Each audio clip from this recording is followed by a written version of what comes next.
Selamat datang di Beetle Channel, semoga kita bahagia. Jangan lupa subscribe, like, komen dan share agar channel ini semakin berkembang. Terima kasih. Bab 1031. Usulan kami untuk proyek ini sudah disetujui oleh kantor pusat setengah tahun yang lalu. Dan pengaturan kompensasi pembongkaran? Tanya Jasper. Curey bahkan lebih bingung ketika dia menjawab, itu diputuskan menurut dokumen yang diberikan pejabat setempat kepada kami. Sebagai bisnis real estate, yang harus kita lakukan adalah memberikan kompensasi kepada orang-orang yang terkena dampak sesuai dengan pernyataan yang diberikan oleh pejabat. Apakah ada yang salah? Jasper mengejek dan menjawab, penghancuran kuat yang bermitra dengan Anda ini hanya membayar setengah dari biaya pembongkaran standar. Ekspresi Curey segera berubah dan dia buru-buru menjawab, perusahaan real estate tidak tahu apa-apa tentang ini, Tuan Lain. Aku akan meminta seseorang menyelidiki keterlibatanmu dalam hal ini. Bawa mereka keluar dari sini sekarang, saya tidak ingin melihat mereka. Dan hubungi semua rumah tangga yang menandatangani kontrak pembongkaran. Cari tahu berapa banyak keluarga yang dipaksa Ronald untuk menandatangani pembebasan dan pastikan Anda membayar mereka paket kompensasi standar. Kami menghancurkan rumah orang, jadi sudah sepantasnya kami membayar mereka dengan tepat berapa banyak utang kami. Cewek real estate tidak akan mengambil untung dari uang yang dibuat secara tidak bermoral. Curey dengan cepat menjawab, ya, Tuan Lain. Aku akan segera mendapatkannya. Jasper melambaikan tangannya dan tidak berbicara lagi. Curey memelototi Ronald dan berteriak, tunggu apa lagi? Ikut denganku. Atau apakah Anda ingin terus merusak pemandangan Tuan Lain? Ronald bangkit dengan sedih dan mengikuti Curey keluar dengan ekspresi kosong di wajahnya. Archer pergi bersama mereka, kulitnya pucat dan kepalanya tertunduk. Archer putus asa sekarang karena dia dipecat. Dia tahu bahwa dia dijebak. Namun, situasinya sedikit lebih baik daripada Ronald. Lagi pula, yang hilang darinya hanyalah pekerjaan, dan tidak akan terlalu sulit bagi Archer untuk mencari pekerjaan lain. Ronald telah kehilangan seluruh perusahaannya, jadi dialah yang tidak memiliki apa-apa lagi. Ronald meraih Curey begitu mereka berjalan keluar pintu.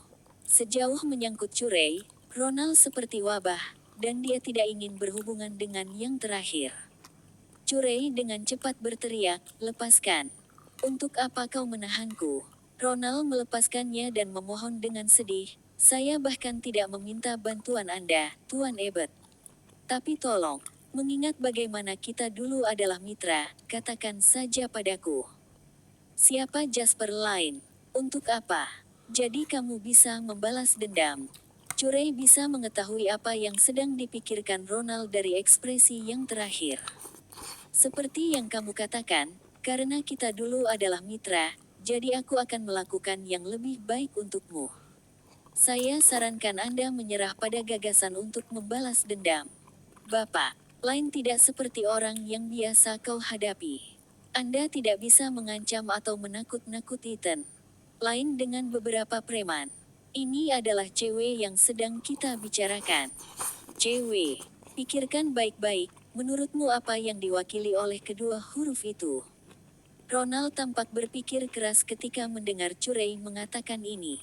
Di samping mereka, Archer bereaksi lebih dulu dan tersentak, JW, itu inisial Jasper dan Wendy, kan? Curey mengejek dan menjawab, jadi kamu tidak terlalu bodoh, bocah. Sekarang, apakah Anda tahu siapa Tuan Lain? Dia pemilik JW. Dan bukan hanya JW Real Estate. Perusahaan real estate hanyalah salah satu dari banyak anak perusahaan Lain. Bab 1032. Masing-masing dari mereka sama kuatnya, jika tidak lebih dari perusahaan real estate. Siapa yang Anda pikir Anda menyinggung di sini? Tidak ada seorang pun di Provinsi Tenggara yang berani tidak menghormati Tuan Lain, apalagi kalian berdua. Baik Ronald dan Archer putus asa ketika mereka mendengar Curey. Baru pada saat itulah mereka akhirnya mengerti siapa yang telah mereka sakiti. Ini terutama berlaku untuk Archer. Dia pernah membuli dan memandang rendah Jasper karena dia percaya bahwa Jasper bukanlah seseorang yang luar biasa, mengingat dia adalah orang yang malang saat mereka belajar bersama. Jika dia tidak melakukannya, Archer membayangkan bahwa dia akan menjalani kehidupan yang kaya sekarang sebagai mantan teman sekelas Jasper. Karena itu, Archer segera dipenuhi dengan penyesalan. Dia tahu itu tidak mungkin, tapi Archer masih merasakan dorongan untuk kembali berlutut dan memohon pengampunan Jasper. Namun, pintu yang tertutup rapat telah memotong kemungkinan ini. Ya Tuhan, Ronald bergoyang sebelum bersandar ke dinding dengan lemas. Dia ingin menangis tetapi tidak ada air mata untuk ditumpahkan. Apa sekarang? Ronald tiba-tiba menoleh ke Archer, meraih tangannya, dan berteriak, "Kalian berdua dulu teman sekelas, kan? Pergi memohon pengampunan. Mungkin dia akan memberi kita kesempatan lagi melihat bagaimana kamu dulu teman sekelas." Archer melepaskan tangan Ronald dengan jijik dan menjawab, "Aku tidak akan menyinggungnya jika bukan karena kamu. Anda ingin saya memohon pengampunannya sekarang? Anda pikir dia akan memberi saya waktu? Aku baru saja kehilangan pekerjaanku sekarang, tetapi jika aku benar-benar membuatnya kesal, siapa yang tahu jika aku akan mati karenanya?" Ekspresi Ronald memburuk. "Kau menyalahkanku." Archer mendengus dan menjawab dengan sedih, "Siapa lagi yang harus aku salahkan selain kamu? Andalah yang bertindak tinggi dan perkasa karena Anda dianggap kuat dan memiliki kontak di sini Fight County. Ini adalah karma. Hanya masalah waktu sebelum hal seperti ini terjadi pada orang sepertimu." Ronald sudah sangat gelisah untuk memulai, jadi ketika Archer mulai memandang rendah dia juga, dia menjadi marah. "Apa yang baru saja kamu katakan padaku?" Ronald kemudian dengan cepat meninju wajah Archer. Sayangnya, Archer juga bukan orang yang tersinggung. Merasakan penyesalan dan keinginan untuk melampiaskan, Archer tidak bisa lagi menahan saat Ronald meninjunya, jadi dia menerkam pria itu, menyebabkan keduanya terlibat perkelahian. Curey menggelengkan kepalanya saat melihat dua sosok yang saling terkait dan bertarung. Tidak peduli bagaimana dia melihatnya, pemandangan itu mengingatkannya pada pertempuran udara. Bukan berarti itu penting lagi baginya. Di dalam kamar, Bu Tiana juga penasaran siapa sebenarnya Jasper itu. "Apakah kamu pemilik bisnis besar sekarang, Jasper?" tanya Bu Tiana.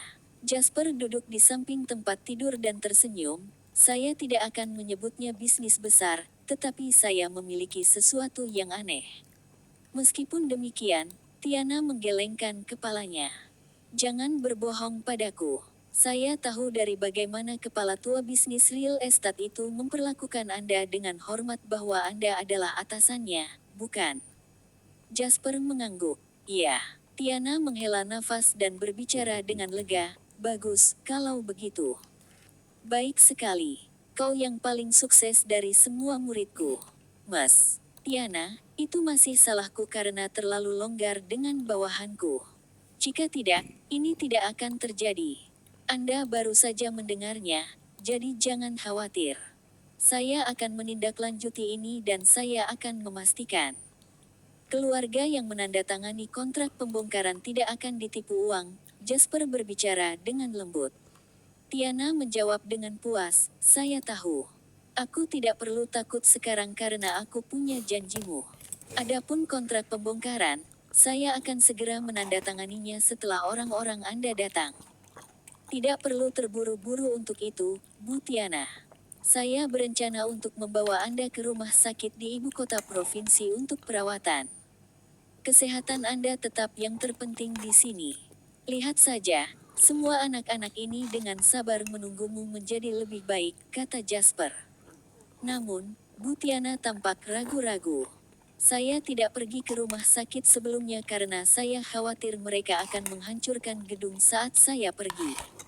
Bahkan sekarang, ketika tidak perlu khawatir tentang itu lagi, pergi ke rumah sakit masih terlalu mahal.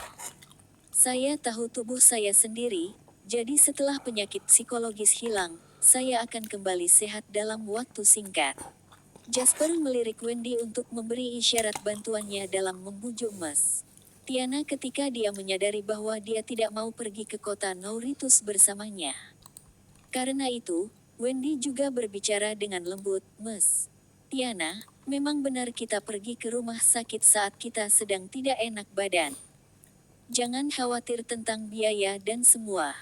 Jasep baik-baik saja sekarang dan uang tidak akan menjadi masalah." Meskipun demikian, Mes, Tiana masih terlihat ragu-ragu. Jasper tersenyum. "Sebenarnya, Bu Tiana, saya berharap untuk mencari yayasan amal ketika saya kembali. Terutama untuk mensponsori anak-anak yang terlalu miskin untuk bersekolah. Tapi saya terlalu sibuk dengan pekerjaan hampir sepanjang waktu dan saya tidak bisa melakukan ini semua sendiri. Oleh karena itu, saya berharap Anda bisa menjadi ketua pertama yayasan amal ini, Bu Tiana." "Mas." Tiana memerah karena kegembiraan dan tersentak. "Betulkah?" Jasper mengangguk dan tersenyum. "Tentu saja. Saya berencana untuk menyumbangkan jumlah awal 10 juta untuk yayasan amal. Itu tidak banyak, tetapi itu akan membantu beberapa anak. Makanya harus jaga diri, Bu Tiana. Kalau tidak, bagaimana Anda akan memberi mereka kesempatan untuk pergi ke sekolah?" Dengan itu, Bu Tiana menjawab dengan penuh semangat, "Ya, ya, Anda benar. Ini bagus, Jasper. Anda tidak pernah mengecewakan saya. Orang yang sukses harus selalu memikirkan cara untuk memberi manfaat bagi seluruh dunia, dan Anda sudah mulai berjalan di jalan ini. Kamu terlalu baik, Nona Tiana. Saya masih jauh dari orang sukses, saya hanya melakukan apa yang saya bisa dengan sedikit yang saya miliki. Itu cukup berharga. Kalau begitu, aku setuju, aku akan segera pergi ke Nouritus City. Namun, masih ada beberapa hal yang perlu saya kemas, dan anak-anak tidak tahu bahwa saya akan pergi ke Nouritus City. Saya harus memberitahu mereka dulu, jadi saya tidak bisa pergi hari ini," lanjut Tiana dengan malu. "Serahkan padaku." Ramona tiba-tiba angkat bicara, "Jasper, Wendy, kalian berdua adalah orang-orang sibuk jadi sebaiknya kalian kembali dulu. Saya akan mengirim Mes Tiana ke Nouritus City besok atau lusa setelah dia benar-benar siap." Jasper mengangguk dan menjawab, "Terima kasih atas masalahmu, kalau begitu. Ini kartu namaku, jadi hubungi saja aku kalau begitu." Ramona menekan kegembiraannya dan mengambil kartu nama Jasper, lalu dia tersenyum cerah pada Jasper dan bertanya, "Jika memungkinkan, bisakah saya membantu di Yayasan Amal juga?" "Tentu saja. Yayasan Amal masih dalam proses pendirian, dan sangat membutuhkan rekrutmen. Saya akan berterima kasih jika Anda ingin bergabung," jawab Jasper dengan senyum mata bulan sabit. Baik Jasper dan Wendy dalam suasana hati yang baik saat mereka meninggalkan rumah Mes Tiana. Bagaimanapun, mereka telah berhasil menangani masalah Mes Tiana. Apakah yayasan amal ini nyata? Bab 1033. Wendy bertanya ketika dia masuk ke dalam mobil. "Tentu saja. Bukannya aku bisa menarik kembali kata-kataku sekarang setelah aku mengatakannya," jawab Jasper sambil mengemudi. "Saya pernah miskin sebelumnya jadi saya tahu bagaimana rasanya ketika Anda bahkan tidak mampu membeli makanan. Bagaimana orang bisa membiayai pendidikan dalam keadaan seperti itu? Itu dalam kemampuanku, jadi aku akan membantu mereka sebaik mungkin. Itu tidak akan menghabiskan banyak biaya, tetapi ini akan menjadi kesempatan yang mengubah hidup anak-anak." Saat Jasper pergi dari Fight County, sebuah Audi mendekatinya dari arah yang berlawanan. Tidak termasuk pengemudi, ada seorang pria dan seorang wanita di dalam mobil. "Ini kampung halamanmu, Nona Hun. Apa tempat yang bagus dan indah. Ini seperti yang saya harapkan." Pria dengan pakaian pintar berbicara dengan sumerish kaku saat dia melihat keluar jendela. Di sampingnya ada seorang wanita mengenakan setelan feminin dengan riasan tipis di wajahnya. Wanita ini adalah Miss Hun yang dia maksud. Jasper akan terkejut jika dia melihat ini, karena Miss Hun tidak lain adalah Penelope. Atas rekomendasi Jasper, Penelope mendapat pekerjaan di ICBS berkat John. Namun, Dia mengundurkan diri 2 bulan kemudian dan sekarang benar-benar berbeda. Bahkan orang-orang terdekat Penelope pun tidak akan percaya bahwa gadis kasar dan kalkulatif itu akan berubah menjadi seseorang yang kini mengalir dengan percaya diri.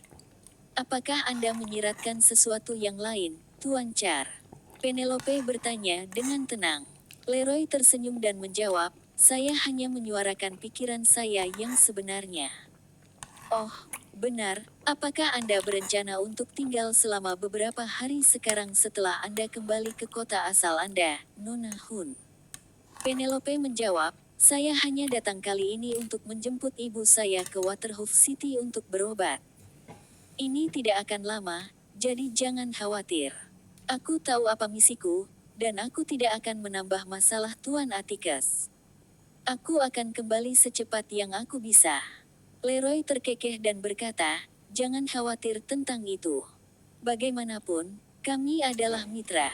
Selama Anda telah melakukan apa yang diinginkan Tuan Atticus dari Anda, dia akan memberikan apa yang Anda inginkan sebagai balasannya. Penelope menjawab dengan acuh tak acuh, jika kita benar-benar mitra, lalu bagaimana Anda menjelaskan Tuan Atticus agar Anda tetap di sisi saya untuk memantau saya? Leroy tertawa terbahak-bahak. Kau terlalu sensitif, Nona Hun. Tuan Atticus sudah memberitahuku bahwa aku hanya berada di sisimu untuk membantumu mengatasi masalah yang tidak bisa kau tangani sendiri. Lagi pula, kamu masih baru di dunia bisnis. Jika bukan karena bantuan saya, perusahaan Anda tidak akan dapat berkembang dengan lancar. Apa gunanya Tuan Atticus mengurus Anda dan memberi Anda perintah bisnis ketika Anda bahkan tidak bisa melaksanakannya?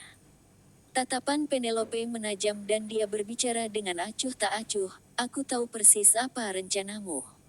Tetap saja, itu adalah satu hal untuk bertindak ketika orang lain mengamatimu, tetapi tidakkah kamu lelah berakting bahkan secara pribadi? Leroy memutar tubuhnya dan mencondongkan tubuh ke arah Penelope untuk bertanya. Lelah. Saya penuh energi dan semangat. Saat dia mengatakan ini, Leroy sudah meletakkan tangannya di paha Penelope sebelum dia menyadarinya. Penelope segera meronta dan mendorong tubuh dan tangan Leroy seolah-olah tiba-tiba tersengat listrik. Dia berbicara dengan dingin, apakah Tuan Atticus menyuruhmu melakukan ini juga, Leroy? Ego Leroy terluka setelah didorong menjauh dan dia menjawab dengan dingin. Aku hanya ingin belajar lebih banyak darimu. Apakah Anda tidak ingin mendapatkan lebih banyak manfaat melalui saya? Penelope mencibir. Kau hanyalah salah satu anjing Tuan Atticus, jadi apa manfaat yang bisa kau berikan padaku? Saya sarankan Anda menunjukkan rasa hormat. Leroy mendengus dan menatap Penelope. Dasar jalang bodoh. Jangan anggap remeh kebaikanku. Kamu pikir kamu siapa? Anda tidak lebih dari seorang bajingan rendahan di depan Tuan Atticus. Jika bukan karena hubungan Anda dengan Jasper dan fakta bahwa Anda berguna bagi kami, Atticus tidak akan pernah melirik wanita seperti Anda.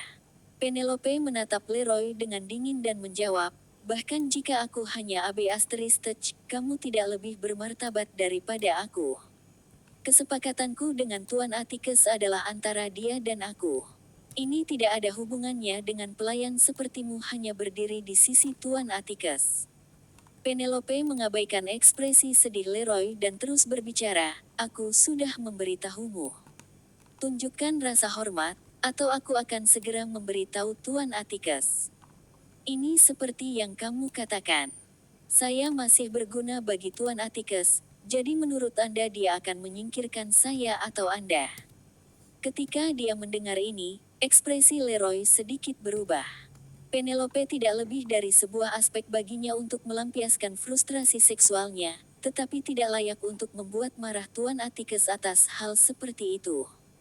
Sebagai antek Atticus, Leroy lebih tahu daripada kebanyakan orang bahwa hal terakhir yang harus dia lakukan adalah membuat Atticus marah. Jika dia melakukannya, dia akan menghadapi nasib yang lebih tragis daripada yang bisa dia bayangkan. Penelope mendengus ketika dia melihat bahwa dia telah menghalangi Leroy, dan berkata, Saya bisa berpura-pura tidak ada yang terjadi sebelumnya, tetapi saya tidak ingin itu terjadi lagi. Bapak, Atticus menyuruhmu mengawasiku, jadi lakukan pekerjaanmu dengan jujur.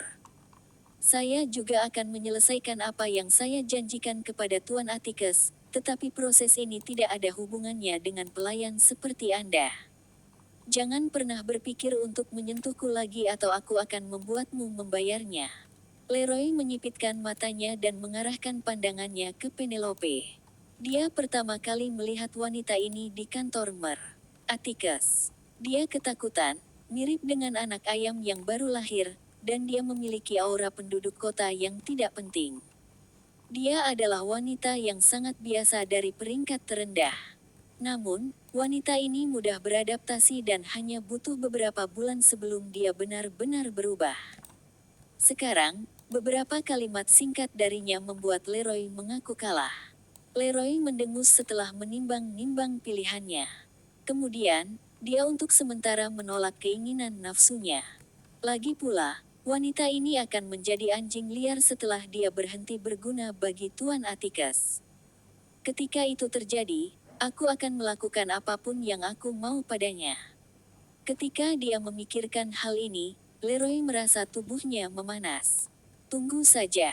Anda mungkin sombong sekarang, tapi saya ingin melihat bagaimana Anda mati begitu rencana Mer. Atticus berhasil. Di dalam mobil, ekspresi Leroy melonjak antara bangga dan sedih saat pikirannya berpacu melalui pikiran-pikiran ini. Sementara itu, Penelope tetap tanpa ekspresi. Tangan tersembunyi di sisinya meringkuk menjadi kepalan sebagai Penelope mengambil napas dalam-dalam, tatapannya menajam. Dia tahu bahwa baik Leroy di sampingnya dan Mer.